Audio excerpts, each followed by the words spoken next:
Mas, vamos orar em primeiro lugar para a gente dar início, né? Pai, te agradecemos pela oportunidade nessa manhã nós estarmos reunidos aqui para aprendermos um pouco da tua palavra, em nome de Jesus. Amém. Amém, senhores. Vamos lá, vamos iniciar. São exatamente, aqui são 10h11.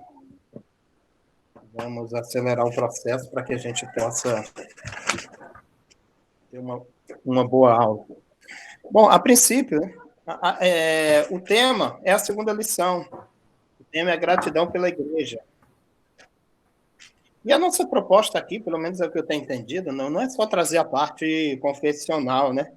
O texto em si, mas pegar elementos, né, extra-bíblicos também para enriquecer a nossa aula, enriquecer também a nossa cultura de conhecimento e que venha a convergir também com a aula, né? Na verdade, nós vivemos na Terra, né? Temos necessidade de aprender e de convergir outros elementos da nossa cultura, em geral, para que possamos ter uma compreensão melhor, porque, afinal de contas, o ser humano em si não é muito complexo. Quem tentar dizer que o ser humano é simples, né? Eu acho que está muito enganado, porque ele é muito complexo em todas as suas áreas, né? Muito bem, senhores. Eu gostaria de começar essa aula lhes propondo uma pergunta que eu mesmo elaborei, e no final da aula vocês respondam da forma mais conveniente que vocês acharem, mediante aquilo que a gente vai trazer, né? Só para vocês já adiantar, eu estou trazendo, eu dividi a aula em mais ou menos duas partes, né? Uma parte externa, ou seja, uma parte de contexto histórico, cultural, digamos assim, e uma parte interna, que é propriamente o texto bíblico.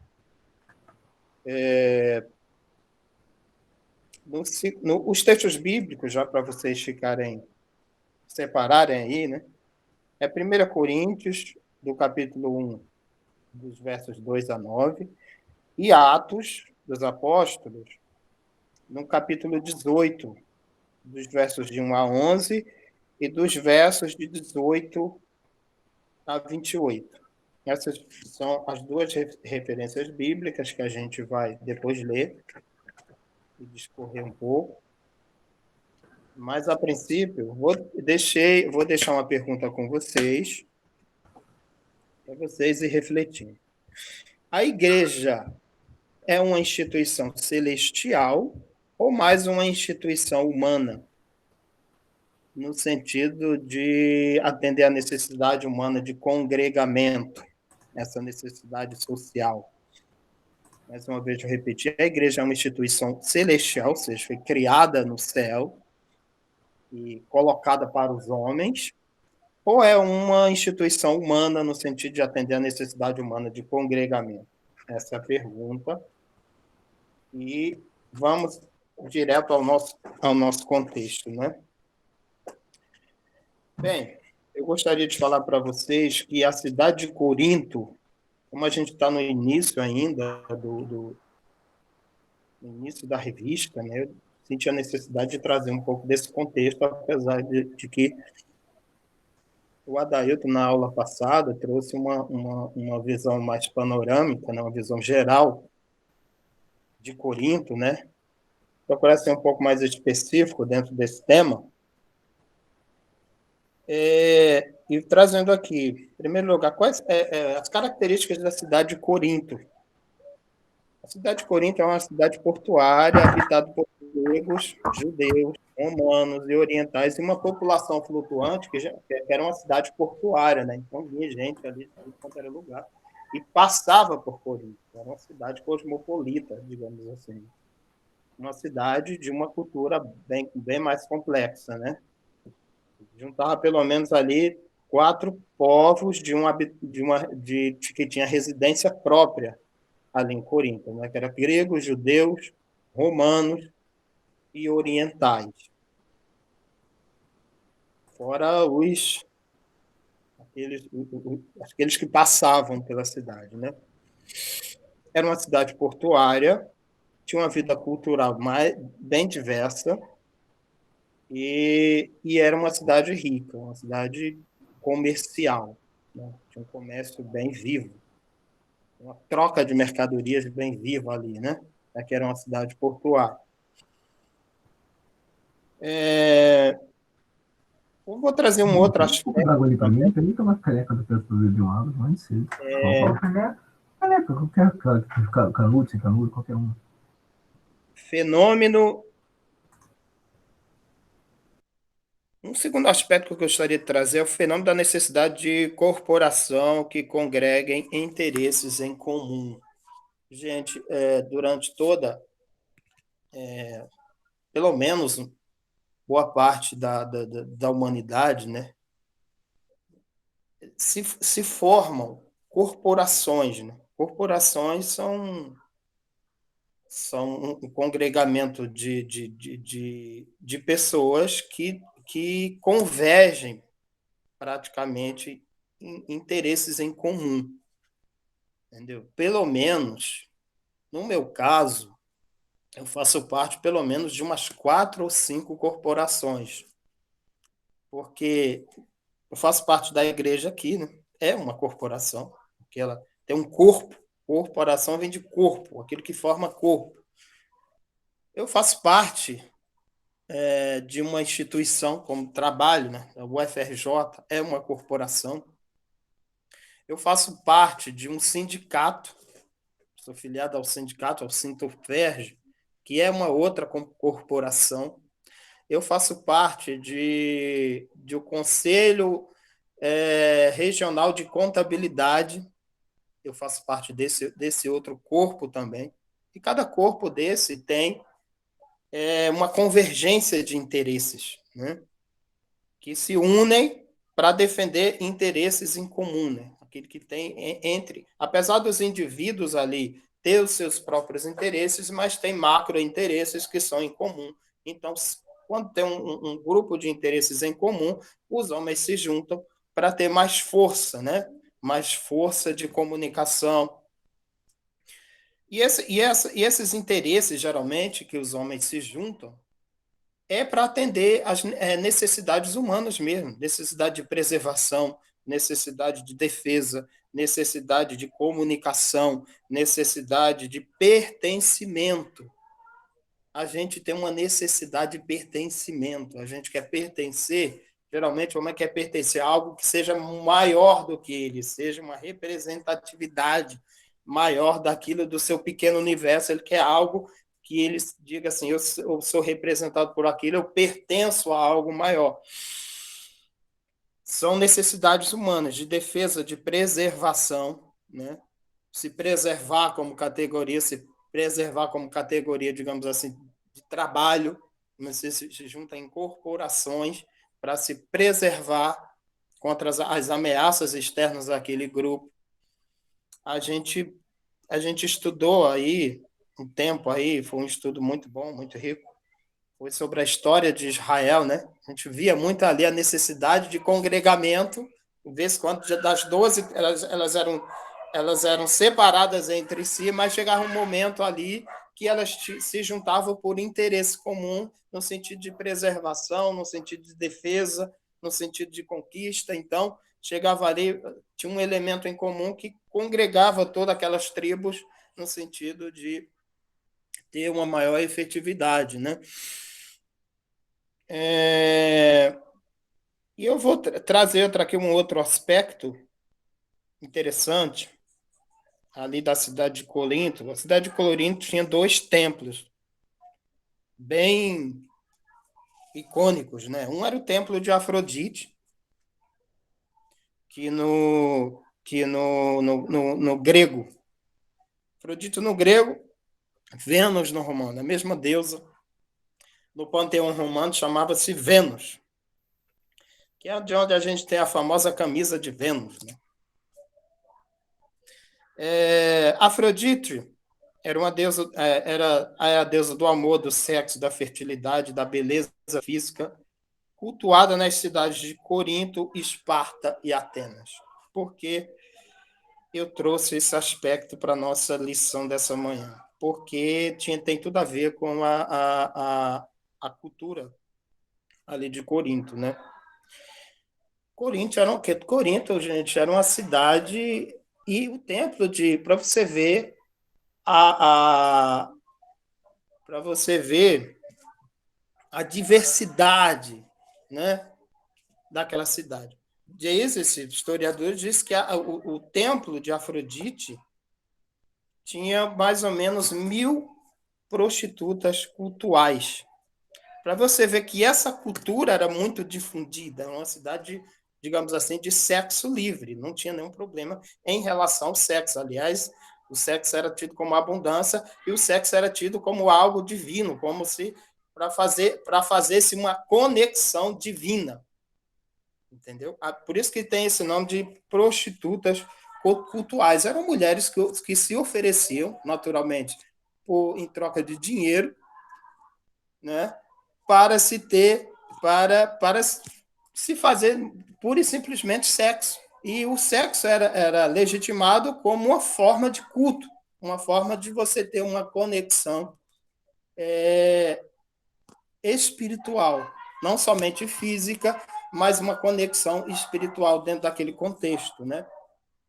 Ou dentro daquela crença que se espalhava isso aí. Isso é bem comum, gente. Eu tive avaliando isso aqui, analisando, e isso é muito moderno também, sabia? Só que com outras nuances e com outros aspectos, né? Que é aliar duas necessidades humanas, entendeu? Um desejo de transcendência e um desejo material imediato, sabe? Se eu posso, se eu posso aliar duas coisas prazerosas que venham a me satisfazer, isso se torna uma cultura. Veja bem, a necessidade ali, uma era a questão do sexo propriamente dito, né? E outra, por que não aliar isso a uma necessidade ou a um culto, a uma divindade, né? Por que não aliar as duas coisas, entende? E a gente tem, hoje em dia, muito dessa cultura, não por intermédio do sexo, inclusive o sexo dentro do meio cristão, depois dentro do contexto judaico-cristão, o sexo se tornou até uma questão de muito tabu, né? Se fechou muito essa questão do sexo dentro do contexto judaico-cristão, é uma coisa de bastante tabu, e é uma coisa dentro da igreja que tem muito tabu e que gera muito complexo até dentro até complexo nas pessoas em si, né? Muitas pessoas adoecem por causa disso e Freud está aí para explicar isso, né? Quem quiser se aprofundar mais. Muito bem. Então a gente vê, gente, assim, essa necessidade imediata aliada a uma necessidade de transcendência. Existe um teólogo chamado Paul Tillich, que ele desenvolveu um conceito que é o seguinte: as coisas, o sentido último da vida e o sentido penúltimo, entendeu? E na concepção dele, a pessoa tem que buscar Deus pelo sentido último da vida, ou seja, o sentido espiritual em si, o sentido de transcendência, e não o sentido penúltimo. O que viria a ser o sentido penúltimo? O sentido penúltimo são essas necessidades que nós temos no dia a dia, né? A necessidade de emprego, a necessidade de reconhecimento, a necessidade de ter um bem material. Isso seria o sentido penúltimo. Isso traz um sentido à nossa vida. E o ser humano ele precisa de sentido e significado para viver. Segundo Paul Tillich, ele diz que se tem que buscar a Deus por esse sentido último, ou seja, o sentido que tem Deus como fim e não Deus como meio. Então, o sentido penúltimo se utiliza desse Deus como um meio para se alcançar esse sentido penúltimo, ou seja, essa realização momentânea. E a nossa teologia de uma boa parte, principalmente a chamada teologia da prosperidade, ela se utiliza Deus como esse sentido penúltimo, ou seja, se utiliza Deus para se alcançar uma necessidade material momentânea. Então, Deus se torna um meio, ou Deus se torna reduzido a um ídolo. Compreende? Então, a gente está dentro da chamada igreja, né? Ela está contaminada, cheia desses objetivos imediatos, digamos assim, do sentido penúltimo, ou seja, eu faço a campanha para alcançar saúde, para alcançar emprego, para alcançar carro, para alcançar casa, para alcançar o casamento. Então, quando você se utiliza, digamos assim, desse meio, que de fato é um meio para alcançar essas coisas se tornam o fim. Então, você faz, digamos assim, uma prostituição cultural, o que não difere muito da prostituição cultural lá de Corinto, que os homens se utilizavam das prostitutas cultuais e também queria ter uma conexão espiritual com uma determinada divindade. É claro que naquele contexto era uma divindade pagã, mas dentro esse mesmo conceito do paganismo, se utiliza Deus para se alcançar uma necessidade imediata, uma necessidade do meio, compreende? Eu vou trazer um outro conceito aqui também que vem a ilustrar isso, é de um psicólogo dos anos 50. Aliás, ele desenvolveu esse conceito dos anos 50, que não sei se vocês já ouviram falar, que é a pirâmide das necessidades de Maslow. Então, Maslow desenvolveu esse conceito e ele colocou uma pirâmide com 5 necessidades, que vai da base ao topo. E essas necessidades necessidades fisiológicas, necessidade de segurança, necessidade de amor e relacionamento, necessidade de estima, de ser aceito, de ser amado, e a necessidade de realização pessoal, ou seja, ter sucesso na vida, ter sucesso na profissão.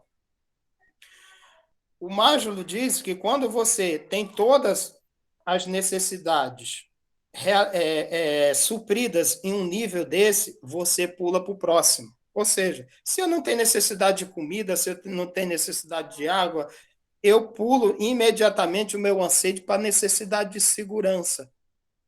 Quando eu tenho as minhas, se me sinto seguro, naturalmente eu pulo para outro nível. Então, ele elaborou esse conceito em 5 níveis de necessidades humanas, por isso que eu digo que o ser humano é muito complexo, né?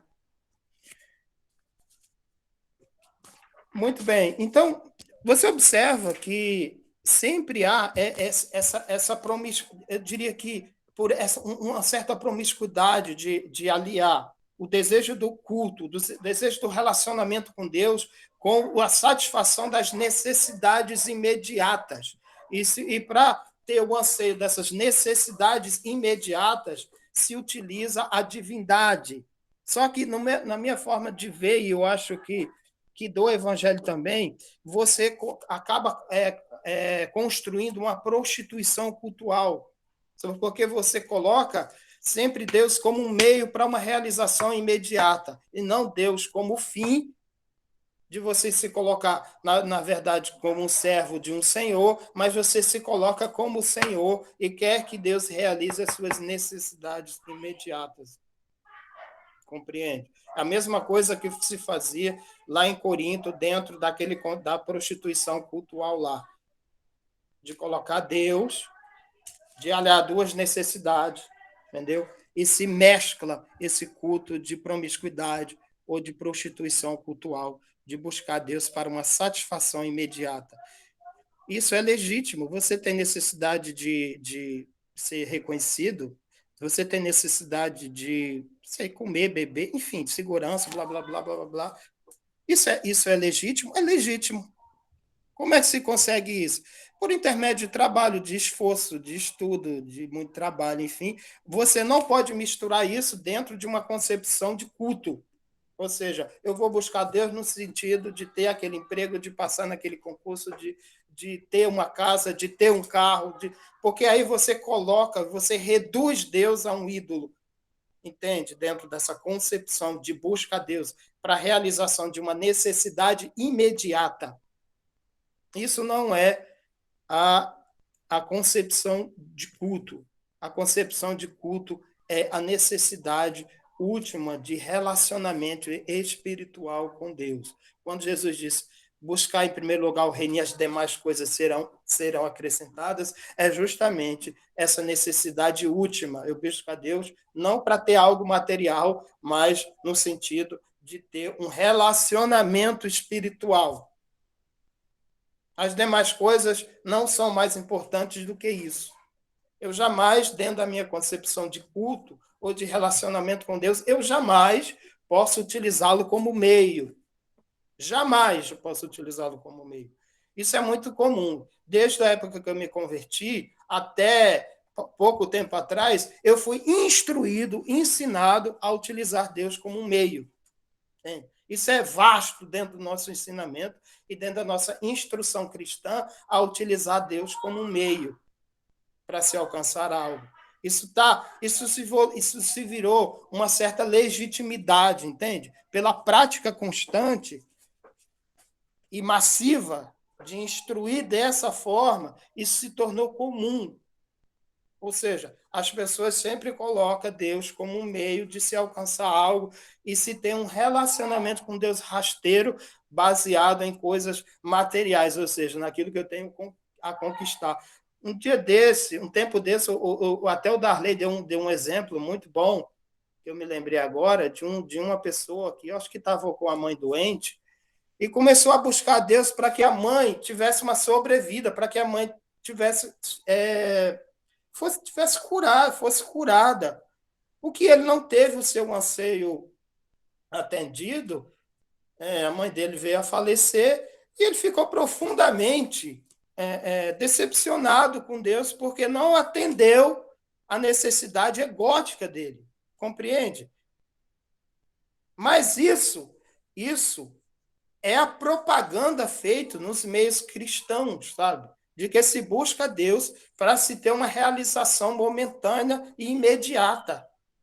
Aquele rapaz, pela propaganda que se faz nos diversos meios, ele se sentiu, digamos assim, frustrado, decepcionado, então não funciona. É como se fosse uma coisa pragmática, sabe? Não funciona porque eu não tive a minha mãe curada e eu não tive atendida a minha necessidade imediata. Então, se propaga, dentro da instrução cristã, essa promiscuidade, sabe? De utilizar Deus como um meio para se ter atendida às necessidades imediatas. Isso no meu ver, isso tem uma relação com aquele templo de Afrodite lá em Corinto. Isso tem a ver com essa prostituição cultural. Compreende? Dito isso, meus queridos amigos, dito esse contexto, a gente vai para as referências bíblicas para a gente fazer uma análise do texto em si, né? E depois eu passo para vocês responderem aquela pergunta inicial. Vamos ler aqui o texto, procurando ser bem rápido, bem sintético, de Coríntios, de 2 a 9, 1 Coríntios 2 a 9, que diz o seguinte, deixa eu ver se eu estou na referência certa.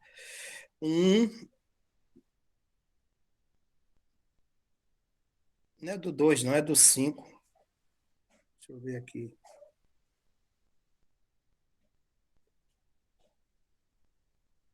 Vamos lá. A igreja de Deus que está em Corinto, aos santificados em Cristo Jesus e chamados para serem santos, com todos os que em toda parte invocam o nome do nosso Senhor Jesus Cristo, sendo Senhor deles e nosso. A vocês, graça e paz da parte de Deus, nosso Pai, do Senhor Jesus Cristo. Sempre dou graças a meu Deus por vocês, por causa da graça que dele receberam em Cristo Jesus. pois nele fostes enriquecidos em tudo, isto é, em toda palavra, em todo reconhecimento. Observe nesse versículo 5 que eu destaquei, nele fostes enriquecidos em tudo. Não, isso não é riqueza material, tá? Isso, quem quer que pregue isso aqui, trazendo para um contexto de prosperidade financeira, está distorcendo a palavra. Nele fostes enriquecidos em tudo, em toda palavra e em todo conhecimento. Compreende? Isso aqui é um conhecimento naturalmente espiritual. Porque o testemunho de Cristo foi confirmado entre vocês, de modo que não falta a vocês nenhum dom espiritual. Veja. Enquanto vocês esperam que o nosso Senhor Jesus Cristo seja revelado, ele os manterá firmes até o fim, de modo que vocês serão irrepreensíveis no dia do nosso Senhor Jesus Cristo. Esse termo aqui, irrepreensível, quer dizer sem culpa, tá? Irrepreensível, ou seja, sem culpa. Ele os manterá firmes, veja que Paulo aqui traz uma centralização para Cristo, é Cristo que manterá. Não somos nós, pelo nosso mérito e pela nossa capacidade moral, de nos mantermos, mas é Ele, pelo seu sacrifício, pela sua atuação por intermédio do Espírito Santo em nós, nos manterá firmes, nos manterá firmes até o fim. Compreende? De modo que vocês serão irrepreensíveis, ou seja, sem culpa, no dia de nosso Senhor Jesus Cristo.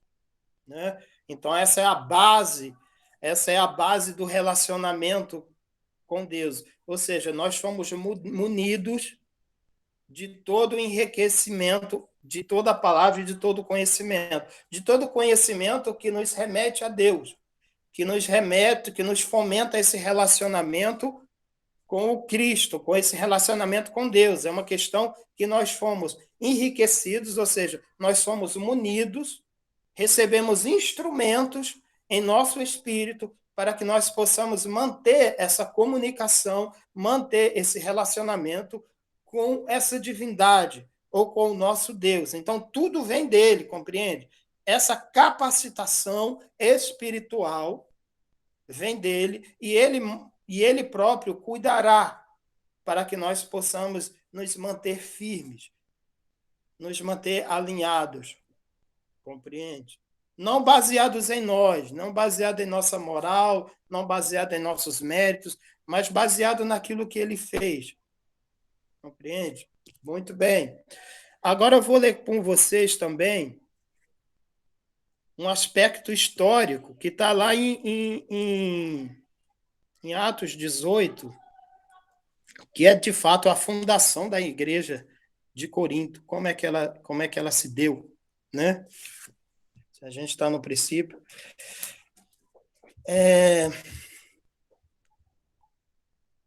Depois disso é o contexto anterior, tá? Paulo estava em Atenas. Depois disso, Paulo saiu de Atenas e foi para Corinto. Ali encontrou um judeu chamado Áquila. Isso foi muito importante, essa relação aqui para a fundação da igreja de Corinto, tá? Ali encontrou um judeu chamado Áquila, natural do Porto, que havia chegado recentemente da Itália, com Priscila, sua mulher, pois Cláudio havia ordenado que todos os judeus saíssem de Roma. Ou seja, nesse período aqui, gente, o imperador de Roma era um cara chamado Cláudio, um cara meio maluco. Ele baixou um decreto em Roma dizendo que todo judeu tinha que sair de Roma. Tinha que ser dispersado de Roma. Então, nesse contexto, sai Áquila, que morava lá, e a sua mulher, Priscila, e vão para Corinto. Paulo foi vê-los, e uma vez que tinham a mesma profissão, eles tinham a mesma profissão, já tinham alguma coisa em comum, correto? Ficou morando e trabalhando com eles. Ali nós temos ali um primeiro congregamento. Áquila e Priscila já eram cristãos de Roma. E cristãos, eu diria para vocês, muito, muito bem fundamentados, viu? trabalhando, morando com eles, pois eram fabricantes de tenda. Então, eles eram cristãos, se uniram ali, né? Um vinha de Atenas, o outro vinha de Roma, os dois se aliaram ali, né? Começaram a morar e trabalhar junto, como é a questão de todo imigrante, né? Todos os sábados ele debatia na sinagoga e convencia judeus e gregos. Depois que Silas e Timóteo chegaram da Macedônia, Paulo se dedicou exclusivamente à pregação, testemunhando aos judeus que Jesus era o Cristo. Então, essa preocupação inicial da pregação de Paulo era provar, por intermédio das escrituras, qual era a escritura que tinha?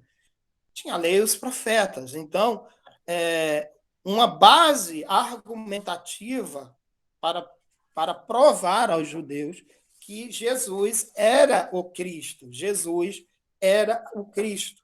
E se usava essa base argumentativa da lei e dos profetas que apontam para o Messias. E Paulo, a pregação de Paulo era no sentido de convencer de que aquele Jesus era o Messias apontado pela lei e pelos profetas. Salmos também, enfim. Opondo-se a eles e lançando maldições, ou seja, judeus, Paulo sacudiu a roupa e lhes disse: caia sobre a cabeça de vocês o seu próprio sangue. Estou livre da minha responsabilidade. De agora em diante irei para os gentios, ou seja, Paulo vai agora concentrar a sua pregação aos gentios, ou seja, aos gregos, ou aquela gente toda ali, aquela cidade cosmopolita ali, que era Corinto. Então, Paulo saiu da cidade e foi para a casa de Tício Justo, que era temente a Deus e que morava ao lado da sinagoga. Então, Paulo congrega esse povo, esse pequeno povo ali, que se forma essa pequena congregação, e vai, a princípio, congregar na casa de Tício Justo, que era do lado da sinagoga. Crispo, chefe da sinagoga, creu no Senhor, ele e toda a sua casa, e dos coríntios que o ouviam. Muitos criam e eram batizados. Muito bem, aqui a gente vê o nascimento, o nascedouro de uma congregação ali em Corinto. O chefe da sinagoga que se converte, e nós percebemos ali uma congregação na casa do Tício Justo. Entende? Certa noite, o Senhor falou a Paulo em visão: não tenha medo, continue falando e não fique calado, pois estou com você e ninguém vai lhe fazer mal ou feri-lo, porque tenho muita gente nesta cidade. Assim, Paulo ficou ali durante 1 ano e meio, ensinando-lhes a palavra de Deus. Aqui está o nascedouro da igreja de Corinto, ali na casa de Tício Justo. Paulo passa ali 1 ano e meio ensinando ali a esses recém-conversos, né? Ali na casa de Tício Justo. 1 ano e meio ele passa ali em Corinto. A gente vai para o 18. E o 18, o verso 18 diz assim: Priscila, Áquila e Apolo. É interessante a gente estudar esse outro personagem, ver um pouco sobre esse outro personagem, porque ele é importante, né? Paulo permaneceu em Corinto por algum tempo, ou seja, 1 ano e meio. Depois despediu-se dos irmãos e navegou para a Síria, acompanhado de Priscila e Áquila. Saíram de Corinto, se despediram de Corinto. Veja, que curioso, né? Paulo ensina ali por 1 ano e meio, e geralmente, digamos assim, a base doutrinária ou a base de ensinamento era muito forte em Paulo, e Áquila e Priscila e Áquila, entendeu? E ele passa ali 1 ano e meio dentro daquele doutrinamento, mas ele vê a necessidade de sair, mas ele sai, não somente ele sai, mas ele leva Priscila e Áquila.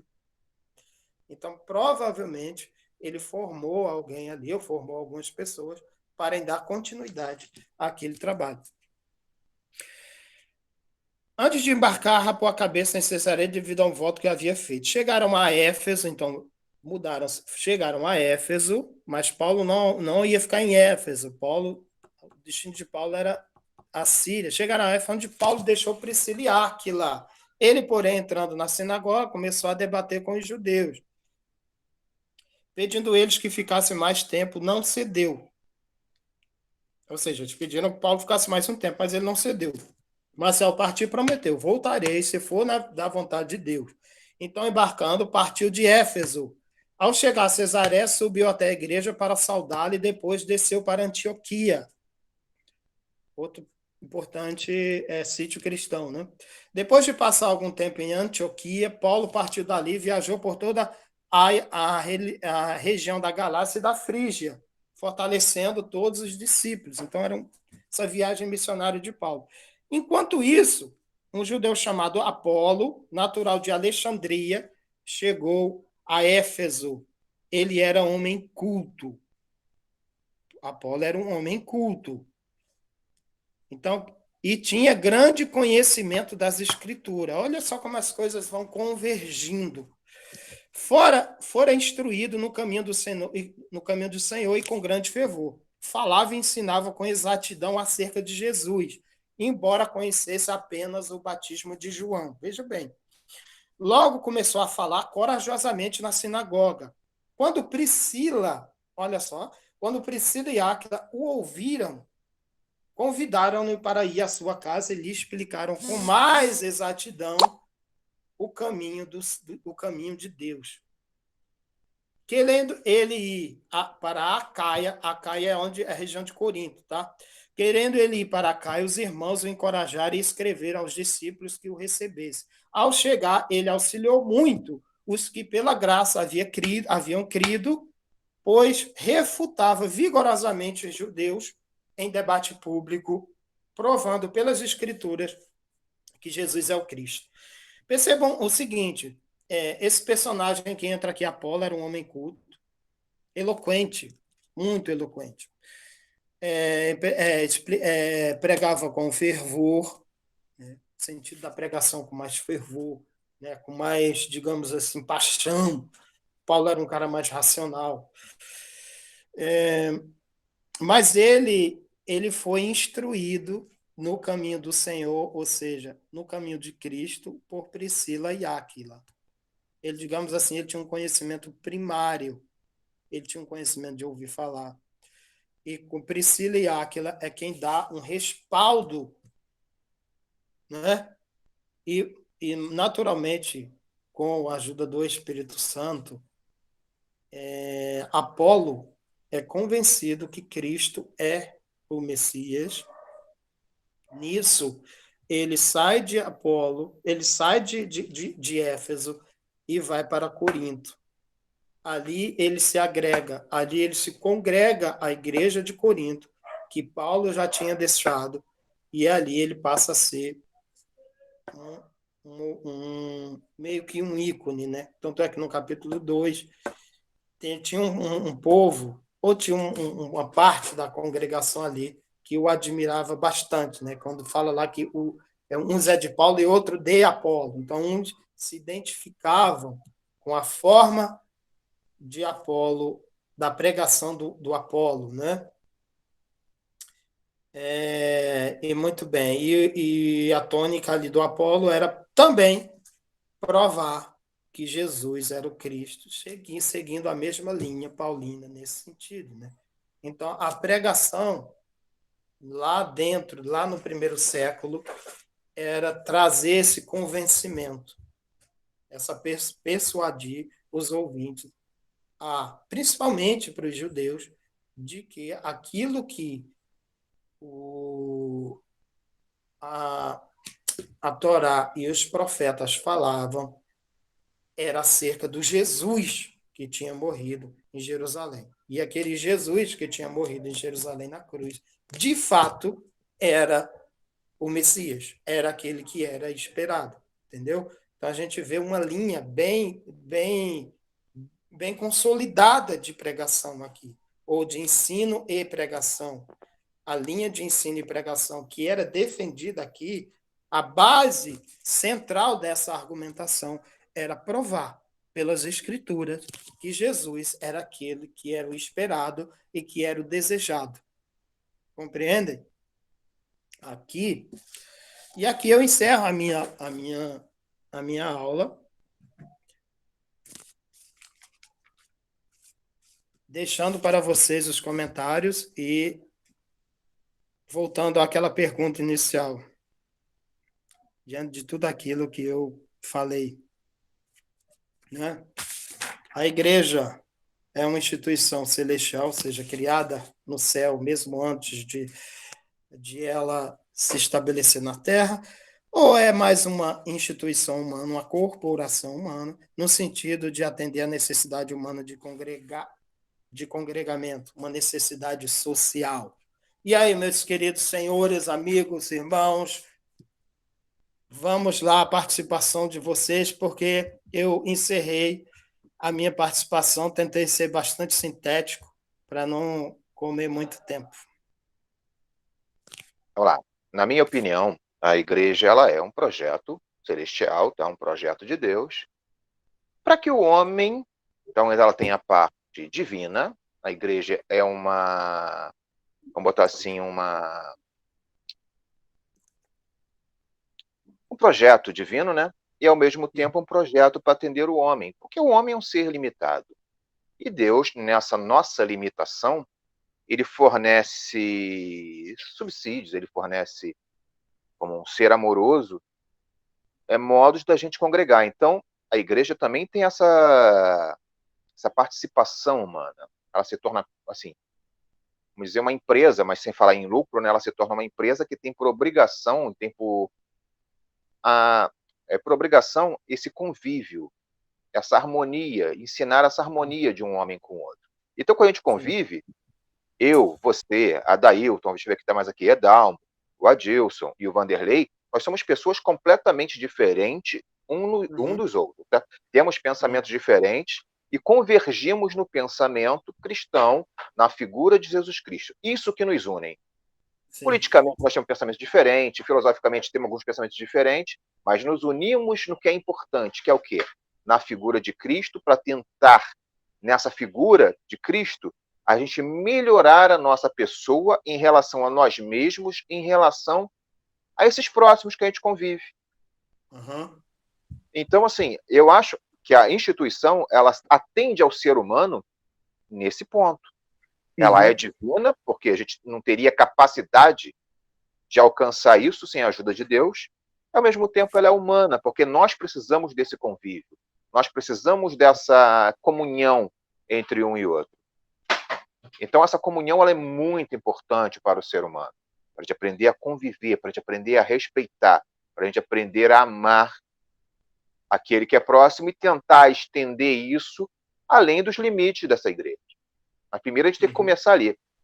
Casa, depois da casa, família, de um todo, e com a família veio a igreja, e para a gente tentar, depois da igreja, ir além e levar isso que a gente aprendeu, não em forma de imposição, mas em forma de amor, além dos muros da igreja física. É assim que eu penso.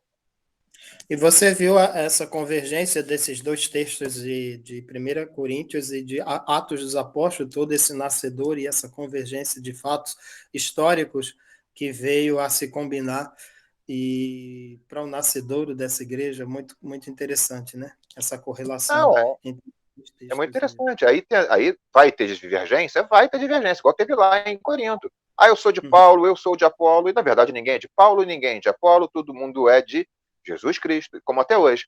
Eu gosto mais do pregador tal, eu gosto mais do pregador fulano de tal, mas quem é o maior pregador que já passou pela Terra? Jesus. Então todo mundo tem que ser o quê? Seguidor de Jesus. Não é seguidor de Adailton, Silas Malafaia, ou o que quer que seja. É seguidor de Jesus.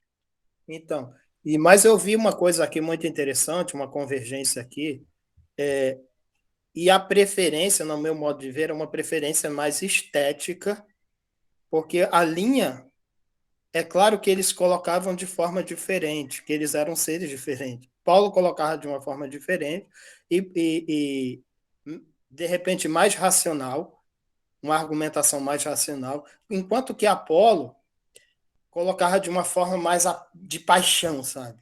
Então, era uma questão mais estética, porque, pelo que eu entendi, a centralidade da pregação deles era provar que Jesus era o Cristo.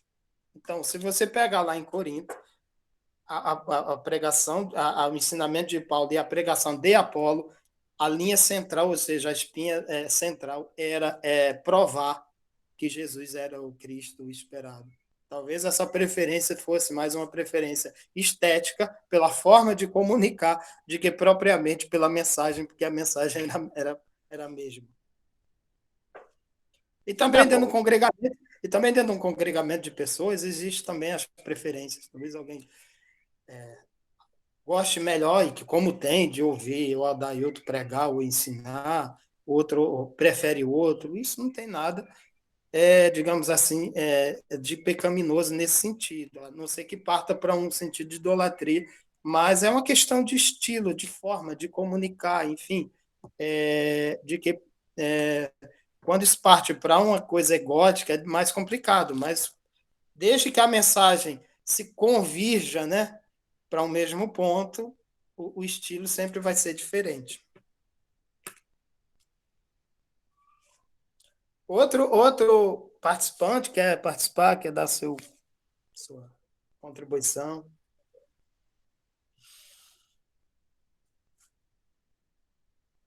Vamos falar, né? Uhum. Então, assim, o que eu penso dessa questão que você levantou, da igreja em si, eu pegando lá do início do Gênesis, trazendo, assim, eu acredito que quando foi dado o início assim, não acredito que seja, assim, a ideia original era ser como está hoje, assim, as pessoas se congregar num lugar físico em si. Era a ideia, né, de grupos se reunirem e com o mesmo, a mesma afinidade, que no caso tinham grupos que adoravam um certo Deus, outros que seguiam outros deuses, assim, não a questão de igreja física, enfim, veio depois do século I e em diante, né, da questão física, né. Eu penso assim, no finalzinho ali do evangélico, tem aquele versículo aí, e fazer discípulos, né, pregai todas as pessoas, São Maria, tal, bababá. Ele não fala ide e fazer igrejas. Assim, ok, é necessário que as pessoas que tenham afinidade precisem de um lugar para estar ali congregando, tal. A questão da comunhão em si, eu entendo isso para os dias de hoje, mas não sei se essa era a ideia original, nasceu no coração de Deus lá em cima, não vamos ter. Eu entendo que para hoje é necessário. Por quê? Até essa diversidade de igrejas. Você vê, hoje em dia, tem igreja para qualquer gosto. O camarada não gosta de barulho, disso tudo. Ele vai para a igreja batista, vai lá, senta, ouve a palavra central. O pessoal gosta do fogo, vai para uma igreja mais avivada, tal. A pessoa, pô, eu gosto do surf. O cara vai lá para a igreja lá da Bola de Neve, ou eu gosto de uma igreja com louvor mais para frente. O cara vai para o Renascer, Comunidade Zona Sul. Ou seja, a pessoa só não vai para a igreja hoje porque não quer, porque tem diversas igrejas que atingem a qualquer segmento, entendeu? Então, assim, físico, a igreja física, eu entendo que no início, não sei, até o Darley falou aí que estava lá, que foi planejado lá em cima, né? Eu acho que não era a ideia original, assim, foi se adaptando com o tempo para que todos ouvissem a palavra, assim, é necessário? Enfim, as pessoas têm que se reunir. Então, enfim, acredito que essa seja a minha. Hoje em dia não vejo essa importância toda, né? Você vê, a gente está aqui conversando por um aparelho de celular, hein? E cada um no seu canto. Enfim, isso é legal. Não sei se ajudou muito, mas é isso aí. Também sempre traz uma contribuição. Eu vejo assim, fazendo um comentário sobre o seu comentário, os estilos vem atender essa necessidade social, sabe? Nós somos seres sociais, temos necessidade de comunicar, de se congregar, de compartilhar, enfim. A sociedade humana, pelo menos essa moderna, ela se, digamos assim, se estrutura dessa forma, ela se estrutura por intermédio de instituições e de interesses em comum, entendeu? Então, as instituições, elas se formam para atender esses interesses em comum, né? Que eu falo aqui na questão da estética, de Paulo e Apolo, tinham estilos diferentes. Agora, na mensagem, eles convergiam. Aí você falou dessa diversidade de igrejas. Ótimo. Estilos diferentes. O problema que eu vejo nessa diversidade é na convergência da mensagem, porque ela atende à questão social, que é a necessidade de congregamento, de grupo, e papapá. Agora a gente tem que ver se ela atende na necessidade da convergência da pregação do evangelho, entendeu? Que é essa necessidade fim, não a necessidade meio. Necessidade meio é a necessidade da questão social. Necessidade fim é a necessidade do relacionamento com Deus, que muitas vezes é prostituída por essas questões imediatas, sabe? Do material suplantar o espiritual, a mensagem ser corrompida na sua origem, no sentido de atender às necessidades sociais imediatas, enfim, isso. Mas muito obrigado pela sua contribuição. Alguém quer mais contribuir com alguma parte?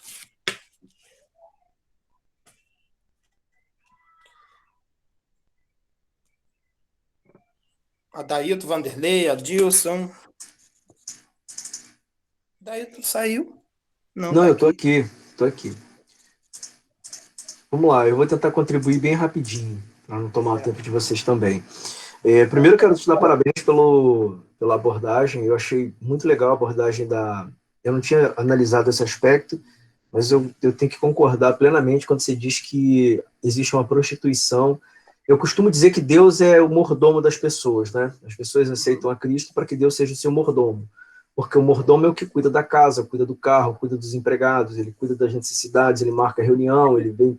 Então Deus é esse mordomo. No cristianismo moderno, Deus é um mordomo. Ele tem que cuidar de todo... já que eu entrei para a igreja agora, Deus tem que cuidar de todas as minhas necessidades. E ele vai me colocar na entrevista de emprego, ele vai escolher a melhor pessoa para me entrevistar, ele vai ver para mim o melhor emprego que existe, ele vai ver se eu me atrasei, não é porque eu sou irresponsável, é porque Deus tinha um plano. Eu me atraso porque eu sou irresponsável, mas digo que Deus tinha um plano naquilo ali.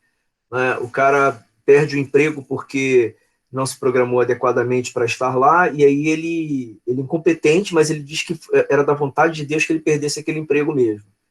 O cara reprova de ano na escola e diz que foi um plano de Deus, porque naquele outro ano ele acabou conhecendo uma pessoa que foi muito importante para a vida dele. Todas as incompetências foram planejadas por Deus.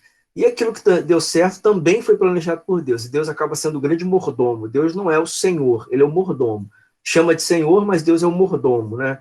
O cara não faz a manutenção do carro, não faz nada, e quando chega no meio da estrada o carro quebra, ele diz que Deus providenciou aquilo porque ele tinha que ficar ali, porque um acidente ia acontecer na frente, ele foi salvo daquele acidente, embora ele não tenha visto acidente nenhum.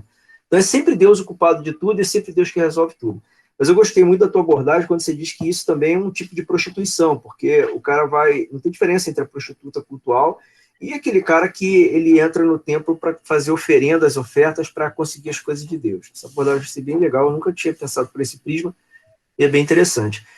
E no que diz respeito às duas questões que foram levantadas, né, que você acabou levantando uma questão objetiva e uma subjetiva. A questão objetiva que você fala da igreja, a igreja, enquanto no grego original eclésia, né, que é a congregação dos homens para formar um só corpo, essa igreja ela estava no coração de Deus. A mensagem do Cristo, né, a mensagem do Jesus é exatamente essa, que os homens sejam unos. Então o homem tem que ser com todas as suas diferenças, cada um com sua particular idiosincrasia, todos os homens deveriam ser um só, tá? Respeitando as diferenças dos outros, respeitando tudo que era realmente importante e relevante para que o homem se relacionasse com Deus, foi dito pelo Cristo da cruz. Então ele foi lá e disse, tudo que é importante eu vou falar, o que eu não falar é irrelevante. Tá? Então ele centra a mensagem dele naquilo que é importante. E ele ensina as pessoas o tempo todo a serem uma só. Ele tem a mesma ideia que John Lennon teve, né, quando ele fala que imagine se todo mundo fosse um só, é a mensagem do Cristo da cruz. Tá? E Cristo, ele não tenta criar uma nova religião, em momento nenhum. Ele não faz, vamos criar uma nova religião a partir. Ele diz que os homens erram por não conhecerem as Escrituras e nem conhecem o poder de Deus. E ele diz que o poder de Deus é isso, é fazer o homem se tornar um só. Então, quem tem que atender a necessidade do homem é o próprio homem. Se eu tenho 2 pães, e Jesus fala isso, eu tenho que dividir um pão com o meu irmão. Eu não vou comer os 2 e comer 1,5 e vender a outra metade para o outro. Então, Jesus ele fala muito sobre isso no que diz respeito a tornar a humanidade um grupo unido, né? Aprendendo a superar as diferenças dos outros, suportando a fraqueza do outro, vendo que o outro é distinto do que eu penso, mas eu aprender a respeitar essa distinção, ter paciência, perdoar. E aí, no perdão, a gente diz, mas se eu perdoar 70 vezes 7 por dia, eu sou um pateta. Não, Jesus ele diz que você tem que perdoar sempre, mas diz também que você tem que ser tão prudente quanto uma serpente, porque ele diz assim, perdoa teu irmão, mas se você sabe que ele vai roubar a tua carteira, não deixa a carteira lá para ele roubar, né? Mas perdoa por ele ter roubado. Então, Jesus ele faz toda essa construção de que a gente tem que ser um só.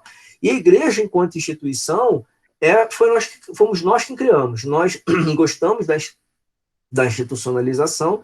Então, uma coisa é a igreja eclésia, enquanto congregação, essa nasceu no coração de Deus e essa que ele vai arrebatar. E a igreja, enquanto instituição, fomos nós que criamos porque nós gostamos do poder, da instituição, das hierarquias, das posições, do eu sou o pastor e os outros não são.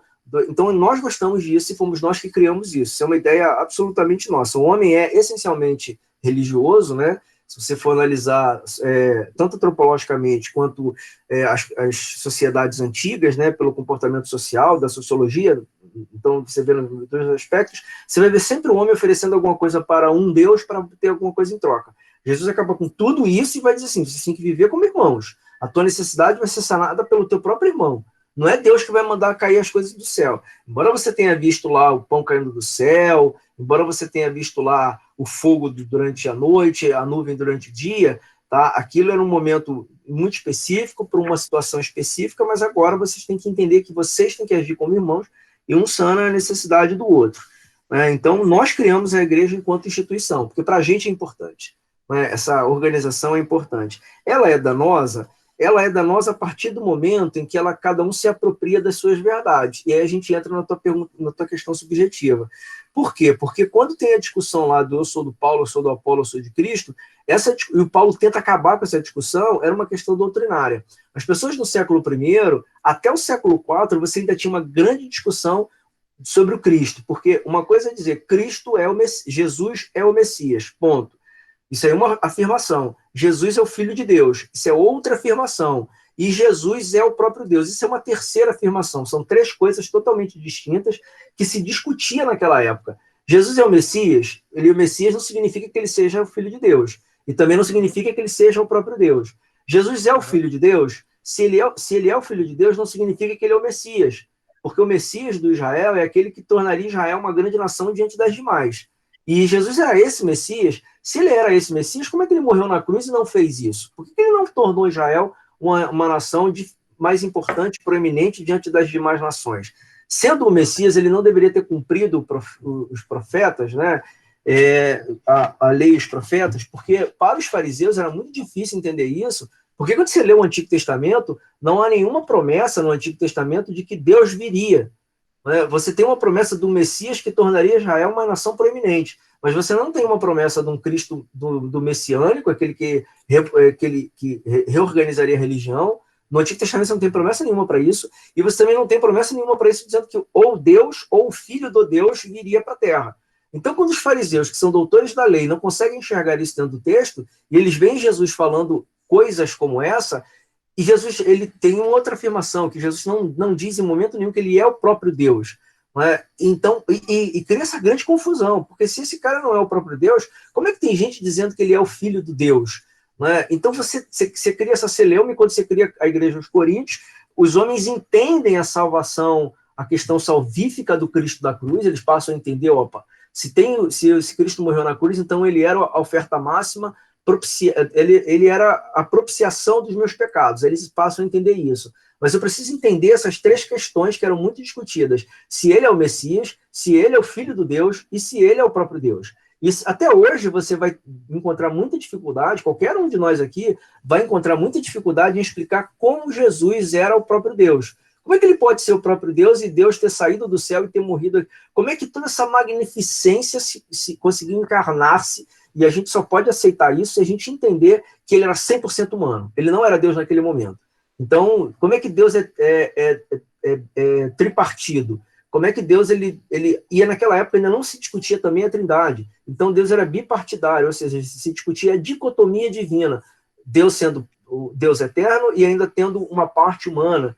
Né? Então, toda essa discussão era bem complexa para aquele momento, e quando eles discutem isso, você vai ver dentro do texto que você tinha a doutrina do Cristo, a doutrina do Paulo, a doutrina do Áquila e da Priscila, né, de Apolo, né, a doutrina do Apolo, e cada um deles, eles tinham uma doutrina própria. Tá? Então, o Paulo ele vem acabar com essa celeuma e dizer assim, não, vocês não entenderam, a minha doutrina é a mesma doutrina do Cristo. Então, quando você diz eu sou de Cristo, eu sou de Paulo, você está errado, porque eu, Paulo, não sou nada se não for a doutrina do próprio Cristo. Mas isso era complexo de se afirmar, porque, por exemplo, Jesus ele não diz em momento nenhum que o divórcio, por exemplo, fosse uma coisa permissível. E o Paulo vai dizer que o divórcio é permissível. Então, você tem uma confronto doutrinário.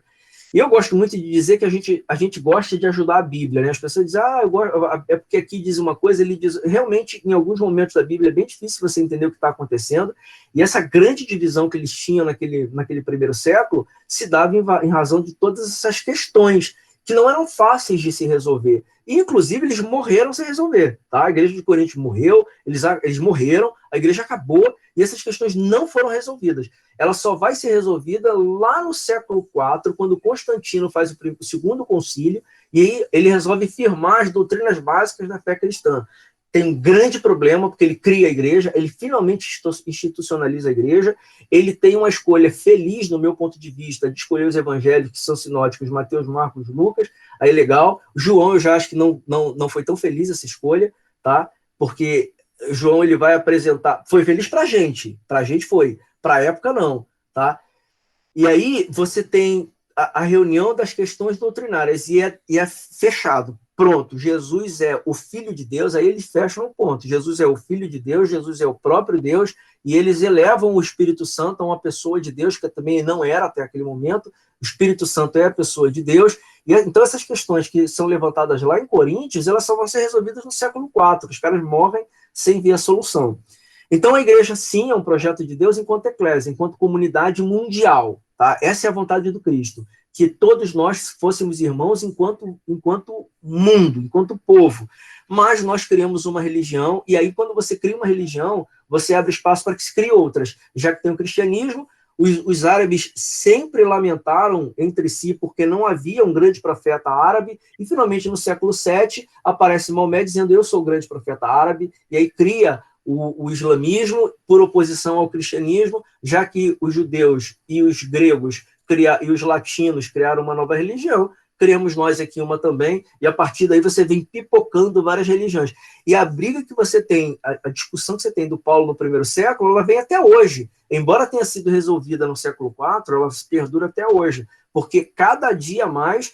Vamos ignorar o que o Darley chamou, que eu achei bem legal também, que o Darley chamou de botequim de aleluia, que é quando o cara abre uma portinha ali para gritar aleluia e recolher dízimo e se autodeclarar pastor. Ignora essa turma, você tem uma série de intelectuais que vão ainda criar novas religiões, como a Igreja de Jesus Cristo dos Últimos Dias, né, como a Igreja Testemunho de Jeová. Essas igrejas não são criadas senão por grandes intelectuais do texto sagrado que criam sua própria doutrina. Então, mesmo dentro do cristianismo, você acaba tendo essas subdivisões e religiões pequenas, que nada disso estava no coração do Pai. Então, a igreja, enquanto projeto institucional, ela não estava no coração de Deus. O que estava no coração de Deus era a igreja enquanto todos nós fôssemos corpo.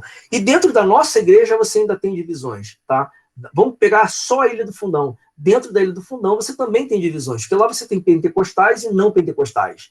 Então, mesmo... E essas divisões, elas não são ruins. Essas divisões ideológicas não são ruins. Elas são ruins quando cada um se apropria e diz que a sua verdade é melhor do que a do outro. Aí começa a ser ruim. Quando eu, não pentecostal, digo para o outro que é pentecostal, dizendo assim, eu estou melhor do que você porque você ainda é pentecostal e eu não mais. Ou o contrário, eu sou pentecostal e você não é, então eu sou melhor. Aí começa a ser ruim. Mas enquanto você consegue discutir a Bíblia e aceitar que o outro é teu irmão, isso é perfeito e é o que está no coração de Deus.